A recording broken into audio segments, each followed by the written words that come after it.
आकृति एडवर्टाइजिंग प्रस्तुत करते हैं कहानियां जिंदगी से, प्रोड्यूस्ड बाय चमन गुप्ता।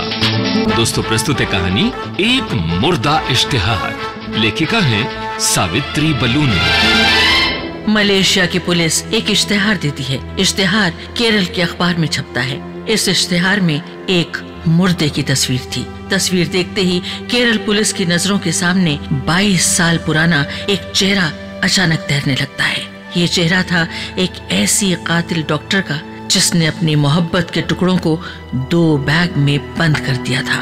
22 साल बाद क्या ये एक इश्तिहार उन दोनों बैग का राज खोल देगा? केरल की मोस्ट वांटेड कातिल, जिसे इंटरपोल भी नहीं पकड़ पाई, इस एक इश्तिहार की वजह से पकड़ी जाएगी? अगर हाँ तो कैसे?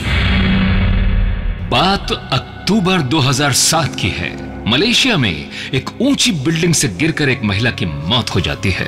महिला बिल्डिंग से अनजाने में गिरी या फिर बिल्डिंग से कूदकर उसने खुदकुशी की, ये साफ नहीं हो पाता। इतना ही नहीं, महिला की शिनाख्त भी नहीं हो पाती कि वो कौन है, उसका नाम क्या है, उसका परिवार कहाँ रहता है। महिला के घर से भी ऐसा कोई दस्तावेज नहीं मिलता जिससे उसकी शिनाख्त करने में मदद मिलती। तमाम तफ्तीश के बावजूद मलेशिया पुलिस के हाथ खाली रहते हैं। इसी बीच उस बिल्डिंग में रहने वाले कुछ पड़ोसियों से पुलिस को पता चलता है कि मरने वाली महिला का ताल्लुक भारत के केरल राज्य से है। ये पता चलते ही पुलिस लाश को मुर्दा घर में रख देती है, इस उम्मीद में कि शायद उसका कोई करीबी जल्दी ही मिल जाए।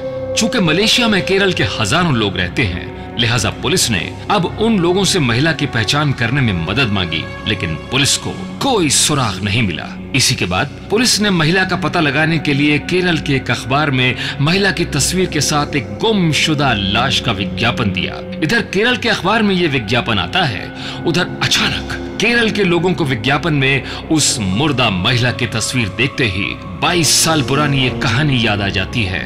कहानी डॉक्टर ओमाना इरालाम की। विज्ञापन में छपी तस्वीर देखकर लोगों को डॉक्टर ओमाना का चेहरा याद आ जाता है और साथ ही याद आती है कत्ल की एक बेहद चौंका देने वाली कहानी। एक ऐसी कहानी जो जब सामने आई तब देश भर के अखबारों की सुर्खियां बनी थी। उसका नाम केरल की सबसे खतरनाक कातिल की लिस्ट में सबसे ऊपर था।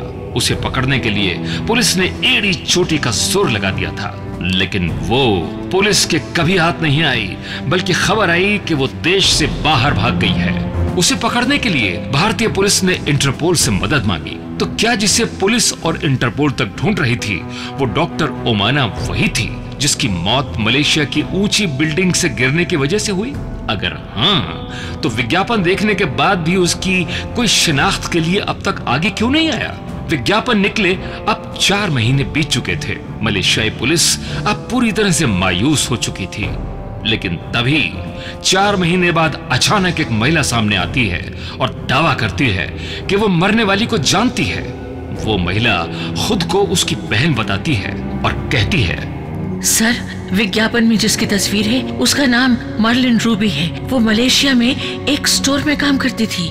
इस महिला के सामने आते ही अब केरल पुलिस भी हरकत में आ जाती है। केरल पुलिस को उसी विज्ञापन के जरिए शक होता है कि मरने वाली महिला मार्लिन रूबी नहीं बल्कि फरार कातिल डॉक्टर ओमाना है। मगर वो महिला अपने दावे पर कायम रहती है। सच्चाई का पता लगाने के लिए अब उस महिला का डीएनए टेस्ट कराने का फैसला होता है।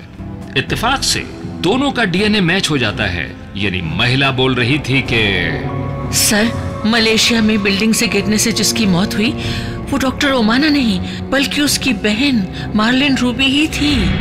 लिहाजा मलेशिया पुलिस लाश दावा करने वाली महिला को सौंप देती है और आखिरकार उसका अंतिम संस्कार कर दिया जाता है। मगर इस कहानी ने केरल के 22 साल पुराने एक केस को फिर से जिंदा कर दिया था। डॉक्टर ओमाना की केस फाइल फिर से केरल पुलिस की नजरों के सामने आई थी।